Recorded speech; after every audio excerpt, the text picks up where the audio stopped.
All right, guys, this is the fixing section. So that rehab life.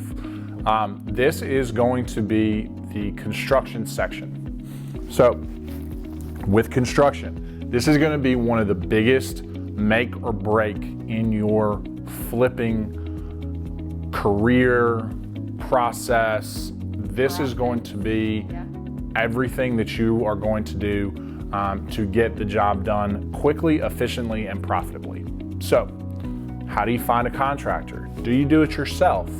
What is going to be the best way for you guys to handle this job? So, we've did over 30 properties in the last year now. And from all those, we've did all kinds of different things. We've ran the job with subs. We've hired a general contractor. I've even, very rarely, did some of the work myself. And we find that it really depends on what your goals are as a flipper.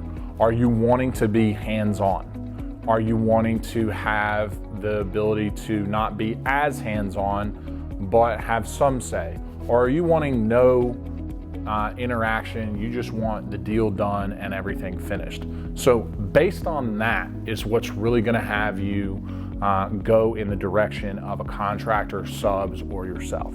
The other thing that's gonna come into play is whether or not you need to pull a permit.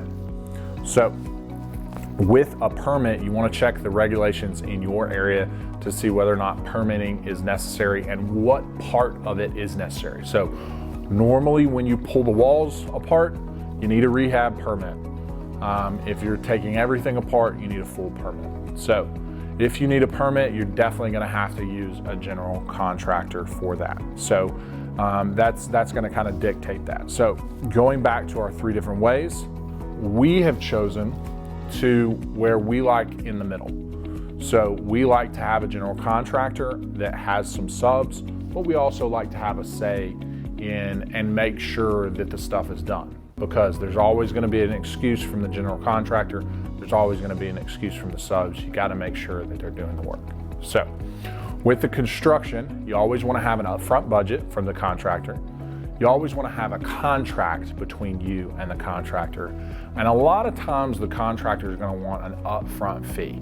We don't recommend any upfront money unless you are purchasing the material for the property. So if you're purchasing the material for the property, it's fine to give the money to the upfront material cost, but definitely don't overpay for the project, and make sure that you're always checking the property before you pay.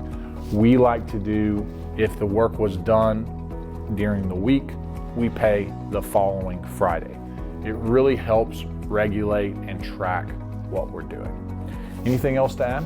We also require invoices, which helps us to keep track of if we have paid them or if we haven't paid them. I think you covered that earlier in the funding section, but that really helps us stay on point, because sometimes you have so many projects going, or so many projects, like different houses, but sometimes at the same house, so many different areas are getting completed at different times. You can't remember who you have and haven't paid. So we have to have an invoice for them to get paid, and you better believe they get those invoices to us.